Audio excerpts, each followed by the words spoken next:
そうですね、ブラジルとの対戦は শেষ ৩২-এ আমরা ব্রাজিলকে বড় ব্যবধানে হারাতে মুখিয়ে আছি।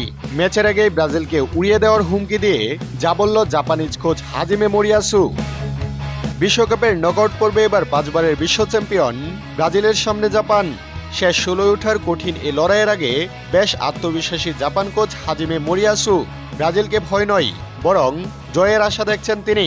ইতিহাস গড়ার লক্ষ্যেই সেলেসাওদের বিপক্ষে আগামী সোমবার বাংলাদেশ সময় রাত 11টায় মাঠে নামবে এশিয়ার প্রতিনিধিরা। গতকাল শুক্রবার এফ গ্রুপের শেষ ম্যাচে সুইডেনের বিপক্ষে 1-1 গোলে ড্রয়ের পর নিশ্চিত হয় শেষ 16 লড়াইয়ে নেইমারদের প্রতিপক্ষ হিসেবে পাচ্ছে জাপান। এই ম্যাচ পরবর্তী সংবাদ সম্মেলনে এলে এ বিষয়ে প্রশ্ন করা হয় জাপান কোচকে। হাজিমে মোরিয়াসুর বিশ্বাস, ব্রাজিল বিশ্বের অন্যতম সেরা দল হলেও তাদের বিপক্ষে জয় পাওয়া সম্ভব জাপানেরও। そうですね、ブラジル এমনকি দুই দলের সর্বশেষ প্রীতি ম্যাচে ব্রাজিলকে তার দল যে 3-2 গোলে হারিয়েছিল তাও মনে করিয়ে দিতে ভুলেননি তিনি।